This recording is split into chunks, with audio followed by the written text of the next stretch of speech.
सुधन्याम यस्य वर्धनम।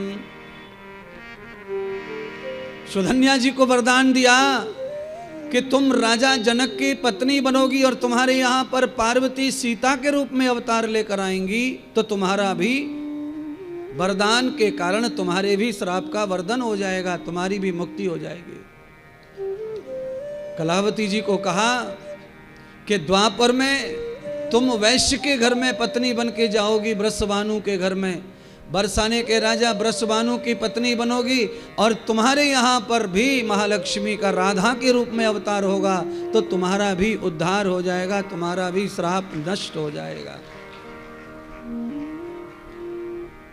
अधरभूतम कृतम पुरुषम। आज तक आपने हमारे मुंह से भी राधा का, सीता का अनेक कथा सुनी है, पर आज सीता के जन्म के कारण, राधा के जन्म के कारण, सती जी के जन्म के कारण तीनों माताओं के जन्मों का पाप नष्ट हुआ। इससे ये सिद्ध होता है कि कन्या के जन्म से माता पिता के पाप समाप्त होते हैं, ये कथा कह रही है। इसीलिए नवरात्रियों में कन्याओं को जमाने का क्यों पुण्य है, क्यों सब लोग कन्या जमाते हैं? कन्या क्यों जमाते हैं?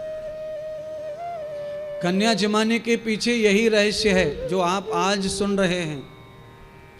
राधा ने वृषभान की पत्नी का श्राप टाल दिया, समाप्त कर दिया सनकादिक ऋषियों के द्वारा। जो श्राप दिया गया था, सीता ने जन्म लेकर अपनी जननी का तार दिया, मां बना लिया, तो तार दिया, सीता पृथ्वी से पैदा हुई है ना। पर राजा जनक की पत्नी को ही सौभाग्य मिला सीता को पुत्री कहने का, उनका भी तार दिया। स्वयं पार्वती बनकर के जो आई मैना की मां, आज पार्वती के रूप में भी उनका पूर्णतः उद्धार हुआ। पार्वती जी ने, सीता और श्री राधा जी ने अपने जन्म देने वालों का उद्धार किया। कन्याओं की विशेषता नवरात्रियों में है, और हमारे भारत में तो कन्याओं की ज़्यादा से ज़्यादा विशेषता रही है। कन्याओं की लक्षण खराब होने के कारण अब कन्याओं का मान पान सम्मान कम होता जा रहा है, क्योंकि उसमें कन्या ही जिम्मेदार हैं अपने सम्मान के लिए। जैसे जैसे लक्षण बिगड़ रहे हैं, रहन सहन बिगड़ रहा है, उतना ही कन्याओं का शोषण हो रहा है और उतना ही कन्याओं के मान का दमन भी हो रहा है। इसीलिए भारत की कन्याओं को चाहिए कि आप अपने सम्मान, मान, पान और गुण लक्षण के प्रतिष्ठा के लिए इन प्राचीन कथाओं को श्रवण करके अपने जीवन को उसी तरह का बनाने का प्रयास करें। यही कन्याओं की कथा आई तो कन्याओं को समझाएंगे, जब कथा पुरुषों के बारे में आएगी तो पुरुषों को भी समझाएंगे, और इस समय भी पुरुषों को कहेंगे, सभी लड़कों को। कथा कन्याओं के लिए है।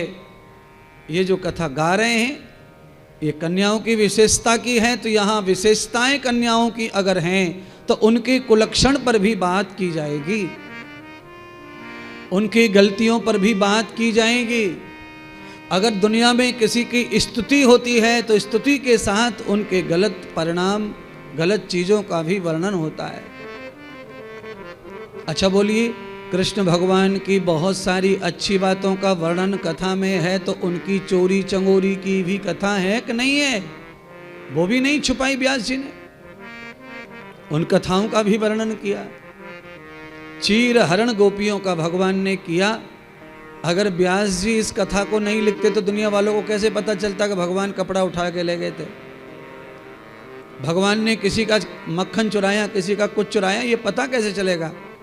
पर नहीं, लक्षण और कुलक्षण दोनों का ही वर्णन होने से कथा चरित्र दर्शन और पुण्य भाव बनता है, तब ही जीवन में निखार आता है। क्योंकि जीवन को निखारने के लिए, जीवन को सुंदर करने के लिए पहले उसे मैला मटला कर जाना ही पड़ता है।